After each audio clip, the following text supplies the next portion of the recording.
আপনাকে ভূতের মতো লাগছে, আপনি মেকআপ করেন নাই, আপনি স্লিভলেস পরেছেন, ও মাই গড আপনি এখন ড্রিঙ্ক করা শুরু করে দিয়েছেন। ড্রিঙ্ক তো ভাই সারা জীবনে করি। এটা হচ্ছে আমের জুস আর এটা হচ্ছে আপনার তরমুজ অরেঞ্জ জুস। হ্যাঁ, এটা হচ্ছে অরেঞ্জ জুস, এটা ম্যাঙ্গো জুস। আর আমাদের ডিনারে এটা হচ্ছে ফিশ অ্যান্ড চিপস। আপনার ভাইয়া খাবে, আমি তাদের প্যাড খাইটা আজকে ট্রাই করবো, যেহেতু দুপুরে একজন খাচ্ছিল, আমার কাছে খুবই অ্যাট্রাকটিভ মনে হয়েছে। আর সবচেয়ে বড় কথা কি জানেন, যত কিছুই বলেন ভাই আমি তো খুবই মজা পাচ্ছি, খুবই এন্টারটেইনড হচ্ছি। মানে এখানে একটা এন্টারটেনমেন্টের অভাব আছে, সেটা হচ্ছে TV.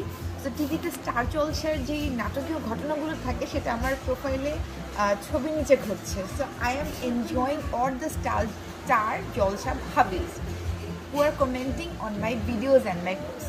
So this is our dinner and খেয়ে জানাবো কেমন লেগেছে।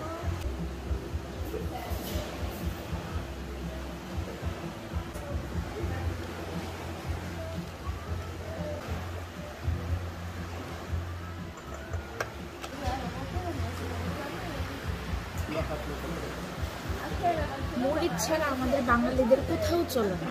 কাঁচা মরিচ নামে শুকনো মরিচ দিয়ে তো চলবেই, তাই না?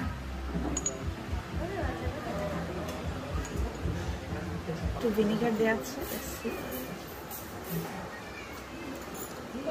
একটা খুবই কিউট কিউট কিটি আমার পাশে। এখানে অনেক রকমের সস আছে, তবে আমার এই সসটাই ভালো লেগেছে, আমি এটা নিব।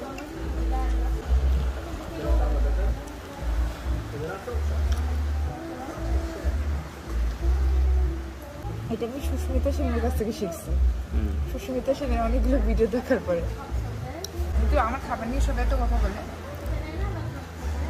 আমি কিন্তু এটা শিখেছি।